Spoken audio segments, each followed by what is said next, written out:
의원님 안녕하세요. 예, 안녕하십니까. 유승민입니다. 내일 대통령 탄핵 심판 혹시 기대하는 메시지가 좀 있으실까요?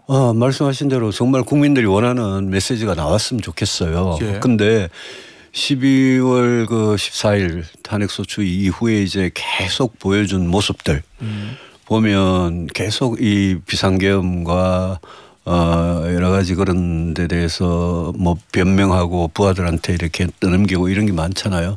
저는 제일 중요한 메시지는 어떤 결과가 헌법재판소에서 어떤 결정이 나오더라도 승복하겠다. 저는 그게 제일 중요한 메시지라고 생각합니다. 왜냐하면 국민이라는 게 국민이 다양하잖아요. 탄핵 찬성하는 국민도 있고 반대하는 국민도 있잖아요.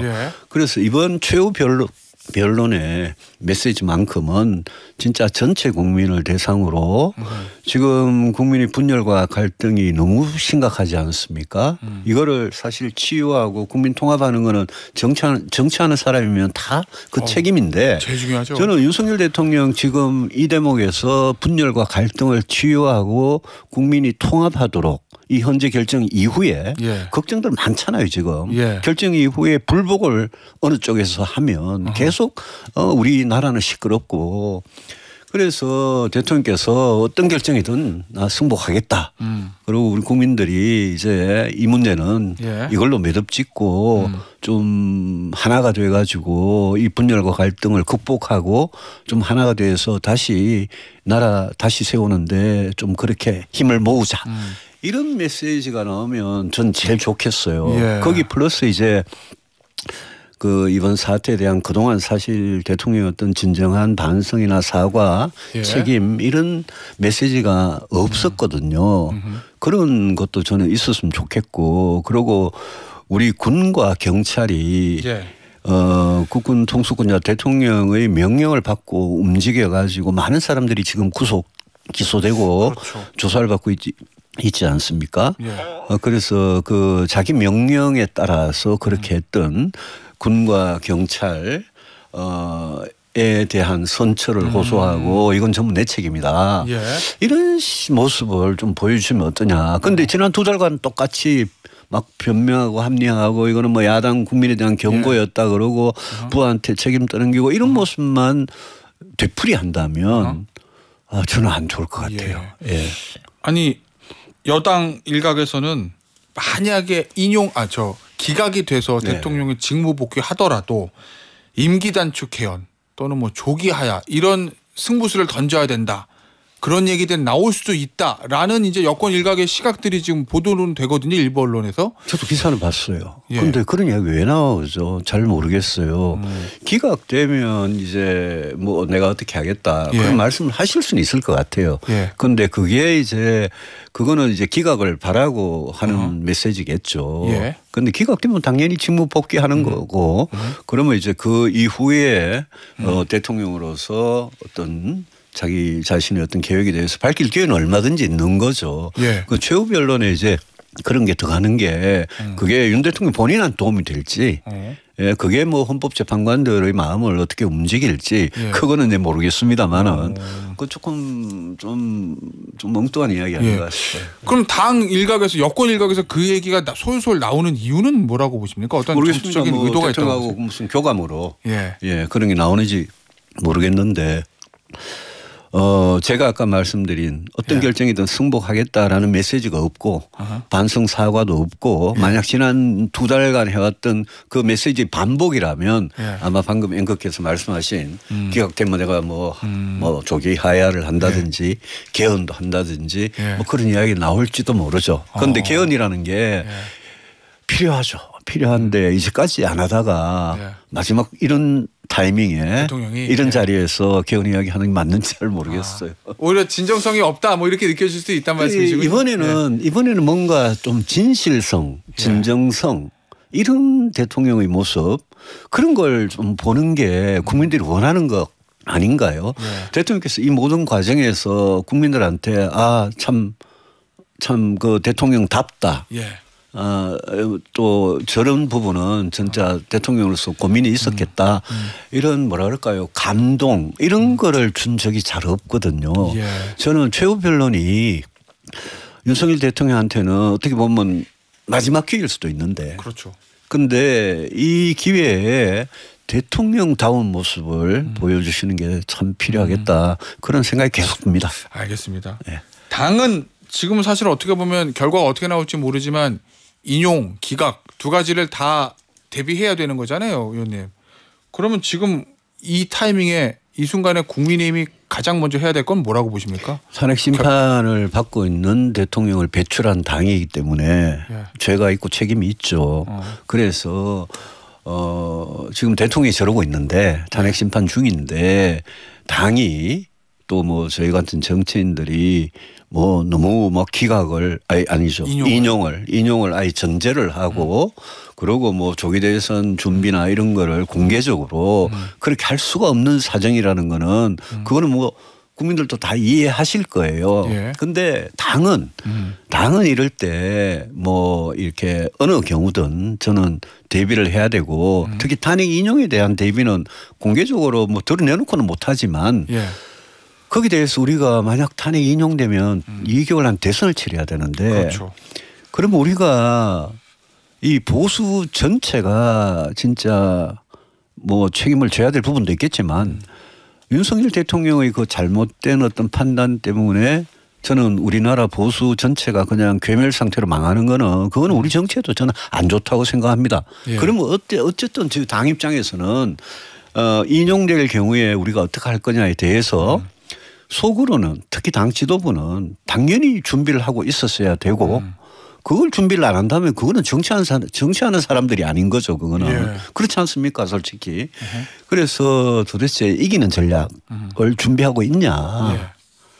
특히 이재명 대표가 민주당의 후보가 된다면 우리가 이재명을 이길 수 있는 그런 전략을 준비할 수 있나. 지난주 금요일 날 갤럽 발표 이후에 보시면 토요일 날 일요일 날 뭐 보수 언론 우리가 뭐 조중동이라고 흔히 이야기하는 보수 언론조차도 사설과 기사에서 중도층에서 무너졌다. 중도층이 돌아섰다. 그런 기사가 이런 기사들이 많았어요. 그만큼 보수 언론들조차도 지금 걱정하는데 키는 이기는 전략은 결국 중도층 마음을 어떻게 잡느냐인데 이재명 대표는 지금 왼쪽에서부터 중원으로 막 그냥 거침없이 우리가 뭐 도저히 방어를 안 하고 대항을 안 하니까 막 쳐들고 오잖아요. 그리고 남은 그냥 빈집털이하고 남은 안방까지 다 차지하려고 그러잖아요. 근데 우리는 뭘 하고 있느냐. 거기에 대응을 안 하는 거 이건 정당이 아니죠. 최근에 이제 보도들 보면 이 탄핵 과정에서 너무 당이 국민의힘이 오른쪽으로 가는 거 아니냐. 그러면 만약에 탄핵이 인용되고 조기 대선이 열리면 갑자기 요 탄핵에 반대했던 이미지 요거를 전환하고 중도로 외연 확장하는 거 이게 갑자기 급변치하는 게 쉽지 않을 거다. 이런 전망들이 좀 있더라고요. 당연히 쉽지 않죠. 그래서 제가 말씀하세요. 그거를 하려면 구체적으로 당은 어떻게 해야 되는 겁니까? 방법이 있습니까? 그래서 제가 처음부터 12월부터 계속 당은 탄핵 반대 같은 거는 이거는 당론으로 정하지 마라. 의원들 개개인의 양심과 소신에 맡겨 놓아야 되고 우리가 당론으로 탄핵을 반대하고 비상계엄에 대해서 뭐 잘못된 거 없다고 지금 막 입장이 그렇게까지 가고 또 이 내란 절대 아니다라고 이렇게 계속 왔기 때문에 탄핵이 만약 인용이 되면 하루아침에 180도 바뀌는 그런 당의 모습을 국민들이 인정을 해 주겠느냐. 그래서 저는 계속 제가 워닝을 했었는데 그런 경고가 안 맥히고 이제까지 이제 흘러온 거예요. 윤석열 대통령 한 몸이 돼가지고 또 막 이 목사님들 뭐 극우 유튜버 하는 집회도 나가고 이런 모습을 국민들한테 2달 넘게 보였단 말입니다. 그거는 굉장히 위험한 거라고 저는 봐요. 그리고 그게 이제 만약 탄핵 인용이 되면 우리 당한테는 굉장히 짐이 될 거다. 그렇게 당 보는 게 상식적이죠. 그런데 이제 한 가지는 그때 가서 만약 인용이 되면 당의 입장을 앞으로 어떻게 정할 거냐. 이 모든 지나간 일들에 대해서 계엄과 탄핵에 대해서 그게 하나가 있고요. 또 하나는 만약 조기 대선이 되면 어떤 후보를 뽑느냐가 굉장히 중요한 것 같아요. 어떤 후보가 되느냐에 따라서 국민들께서 우리 당을 보는 시각이 김문수 장관 같은 사람이 후보가 될 경우에 예. 국민의힘을 보는 시각하고 뭐 유승민이 후보가 될 경우에 보는 예. 시각은 다를 거 아니에요. 그렇겠죠. 그거 어떤 후보를 뽑느냐라는 것 자체가 굉장히 국민들한테 어떤 국민의힘 전체의 어떤 선택 예. 이런 걸 보여주는 거니까 저는 그런 점에서 그 이후에 이제 굉장히 진짜 빠른 아주 짧은 시간 안에 예. 우리가 뭘 국민들한테 좀 진심으로 보여줄 수 있느냐 이런 것들이 결정이 되는 거니까 예. 뭐 경선도 뭐 한 25일 안에 해야 예. 되는 거 아니에요? 그렇죠. 그래서 제일 큰 거는 후보 어떤 후보냐일 거다라고 예. 생각합니다. 대선 후보가 누가 되느냐에 따라서 이제 당의 어떤 방향이 우리 정해지니까. 당을 보는 국민들의 예. 시각이 다른 거죠. 의원님 그런데요. 뭐 특정 인물과 상관없이 예. 결국 이제 조기 대선에 벌어지면 탄핵에 대한 입장, 비상기업에 대한 입장 이런 걸 가지고 후보들이 갈라질 수밖에 없잖아요. 지금 국민의힘의 분위기에서 당심 50, 민심 50의 이 경선 룰에서 의원님을 비롯한 뭐 한동훈 전 대표라든지 뭐 오세훈 시장, 뭐 안철수 의원 이렇게 탄핵을 찬성했던 사람들이 국민의힘 내에서 지금 국민의힘 경선에서 후보가 될 가능성 있다고 보세요? 지금 저는 우리 당원들 어떻게 생각하느냐에 달렸습니다. 그리고 우리 국민의힘 지지층이나 또 거기에 이제 참여하는 그런 국민들의 판단에 달다고 생각하는데 저는 그보다 더 중요한 거는 개개인의 탄핵에 대한 찬성 반대를 떠나서 전 진짜 우리 약속을 해야 될 게 하나 있어요. 뭐요? 국민의힘 하나가 돼야 된다. 탄핵에 찬성을 했든 반대를 했든 저는 처음부터 그런 주장이었어요. 생각의 차이가 있을 수 있잖아요. 그렇죠. 윤석열 대통령의 그 계엄에 대해서 사람마다 생각이 다르잖아요. 국민들도 다르잖아요. 우리 국민의힘 안에 정치인들도 다른 거예요. 저 같은 사람이 있고 뭐 김문수 장관이나 홍준표 시장 같은 사람이 있어요. 그런데 어떤 경우든 우리는 탄핵에 찬성을 했든 반대를 했든 우리는 하나가 돼 가지고 우리가 분열하지 않아야 된다.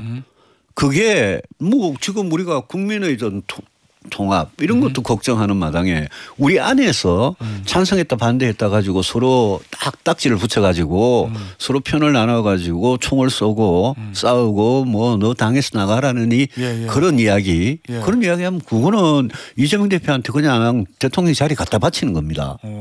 그렇지 않겠어요? 그렇죠. 그래서 우리 안에 분열을 탄핵 찬성과 반대에 따라서 우리가 국민의힘이 이 탄핵 결정 이후에 만약 내부 분열이 더 심해지는 그런 것만은 막아야 되기 때문에 그러면 유력한 정치인들이 그 부분에 대해서 자 생각의 차이가 있었다. 서로 인정하자. 그렇지만 우리 더 큰 목표를 위해서 뭉치자. 그 정도 큰 정치적 합의는 있어야 되지 않겠습니까? 예를 들면 경선에 출마하는 예비 후보들. 저는 그렇게 생각합니다. 뭐 지도부의 중재 아래 그런 것들이 있어야 된다. 그런 게 있어야지. 뭔가 이래 뭐라 그럴까요? 이 당원들이나 국민들께서도 저 사람들은 탄핵 찬반을 떠나가지고 뭉치기를 했구나. 그러면 이제 어떤 후보를 뽑을 거냐. 그런 판단이 저끼리 그것도 하기 전에 자기들끼리 막 나눠 싸우고 다른 사람들은 전부 다 그런 너끼리 싸워봐라. 어디까지 가나 보자. 이런 식으로 되면 국민이 망하는 코스로 가는 거죠. 의원님. 그나저나. 지난번 출연하셨을 때는 조기 대선 출마에 대해서 말하기는 이르다라고 하셨었는데 이제는 확실히 말씀하실 수 있으십니까? 아니요. 여전히 이럽니다. 저는 헌법재판소 결정을 보고 말씀을 드리겠습니다. 그것도 뭐 보고 나서 탄핵이 만약 기각이 되면 뭐 그러면 아무 일도 없는 거지 직무복귀를 하겠지만 만약 인용이 되면 국민의힘 입장에서는 얼마나 큰 절망과 무슨 뭐 패닉 상태에 빠지는 거 아닙니까? 그 무슨 출마 이야기 이런 거는 당 지도부가 어느 정도 사태를 수습하고 방금 말씀드린 대로 탄핵 찬반에 대해서 이걸 하나가 되는 그런 노력을 하고 그러고 나서 이제 각자 밝히겠죠. 알겠습니다. 이 결국 이제 중도인데 조기 대선 열린다고 가정을 하면 이재명 대표가 지금 중도 보수론 요거를 들고 나오잖아요. 의원님 그 얘기 딱 들으셨을 때 이재명 대표의 그 메시지 어떤 생각 가장 먼저 드셨습니까? 전 두 가지 생각이 났더라고요. 하나는 호적을 파내는구나 싶은 생각이 들었고 또 하나는 노무현 대통령이 벌떡 일어나겠구나. 이 민주당의 지도자들 중에 진보란 말에 대해서 진보의 가치에 대해서 가장 애착을 많이 가졌던 분이 노무현 대통령이고 거꾸로 노무현 대통령은 보수란 말에 대해서 굉장히 폄하를 비난을 많이 하셨어요. 예컨대 이런 겁니다. 뭐 합리적 보수, 따뜻한 보수, 별놈의 보수를 갖다 놔도 보수는 그냥 바뀌지 말자는 거다.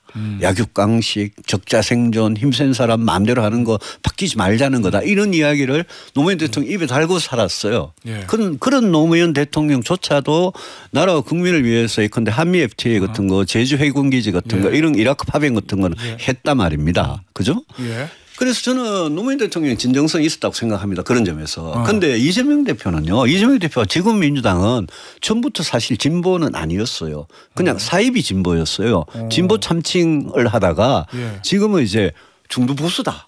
거기다 그냥 중도도 아니고 중도 보수다 이러니까 이 사람들이 이제 이런 거죠. 그거는 국민의힘 책임도 있어요. 왜냐하면 우리가 집이 왼쪽에도 있고 오른쪽에도 있는데 왼쪽 집 사람들이 이재명 대표하고 왼쪽 집 사람들이 오른쪽 집이 보니까 비어 있어요. 주위는 어디 전부 다 사람들은 어디 광화문에 여의도가 집회하고 없고 목사님들 집회 나가 있고 집이 텅텅 비어 있으니까 이 사람들이 와가지고 그냥 막 빈집털이 막 하는 거예요 지금.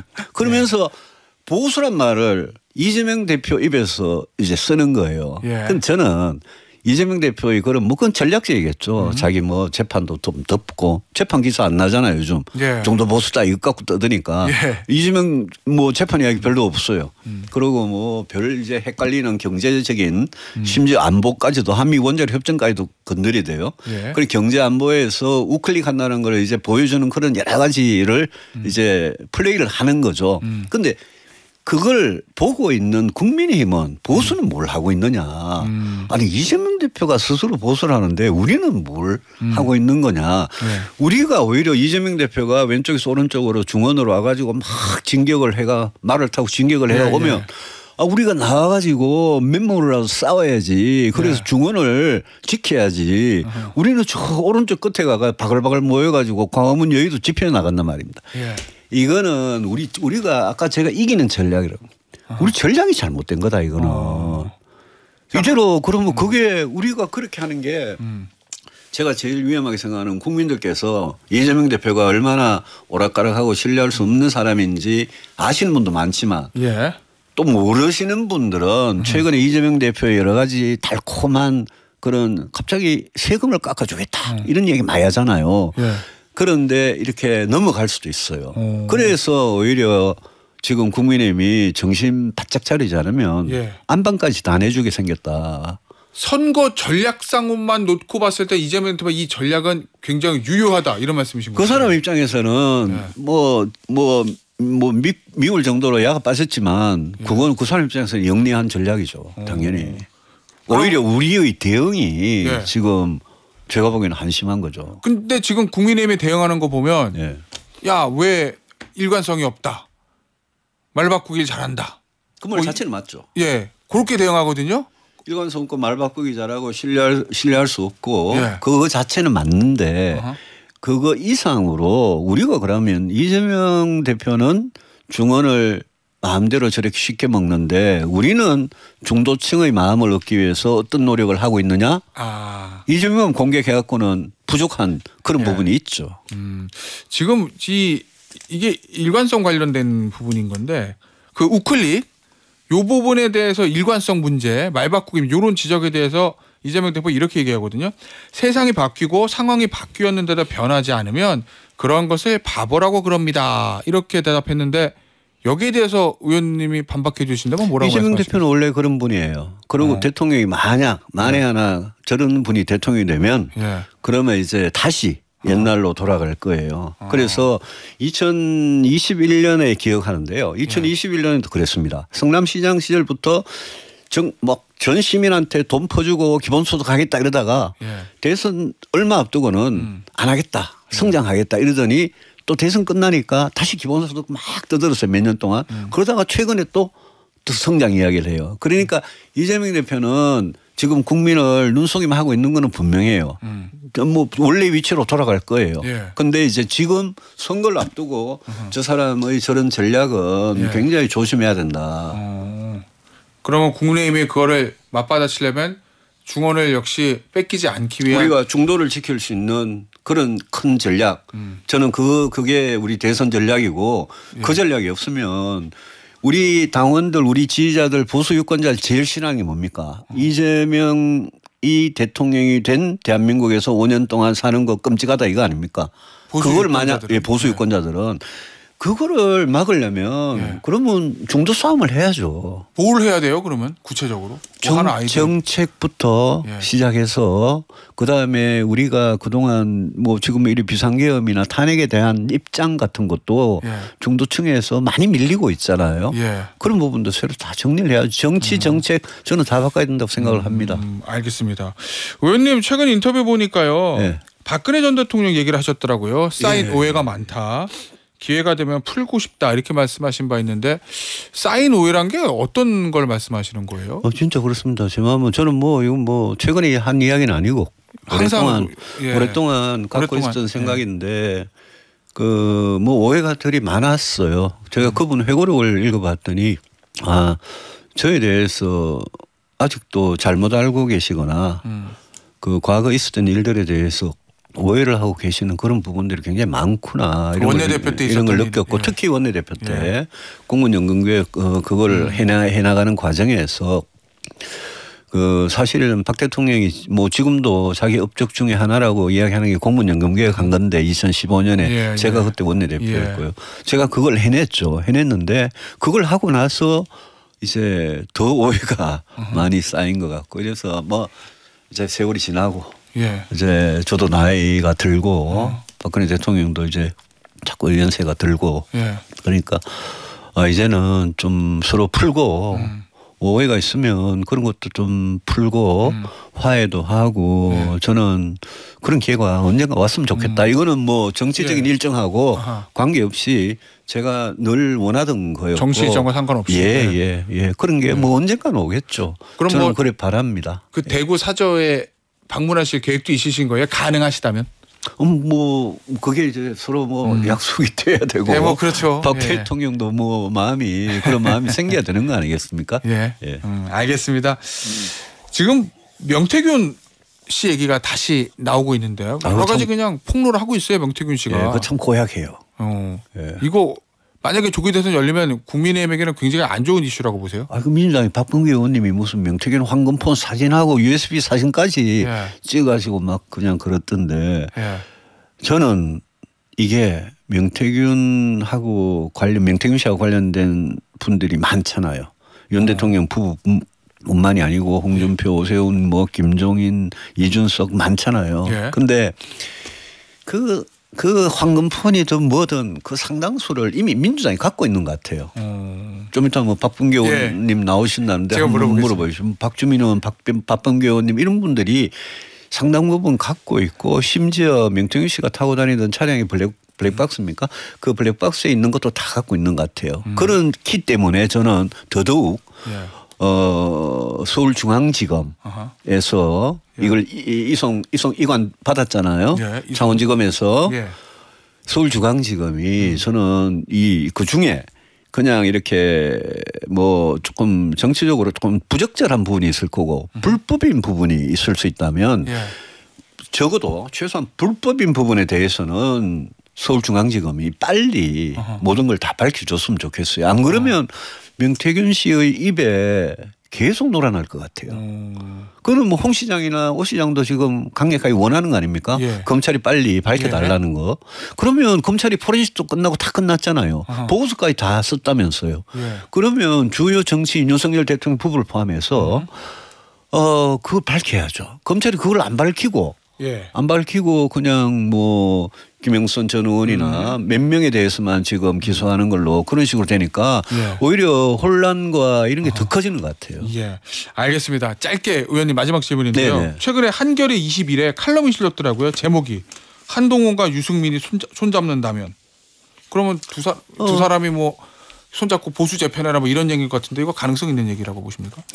안 그래도 뭐든 저는 뭐 아직 그 한동훈 대표님을 한 번도 뵌 적은 없습니다. 그냥 행사장에서 조우를 한 말고는 서로 대화를 할 기회가 있으면 대화를 해보고 서로 또 나라와 또 우리 당이 제일 위기에 있으니까 그런 걸 뭐 위해서 협력할 일이 있는지 그런 거는 아마 추후에 열려 있는 가능성이라고 생각합니다. 알겠습니다. 국민의힘 유승민 전 의원이었습니다. 의원님 감사합니다. 네, 감사합니다.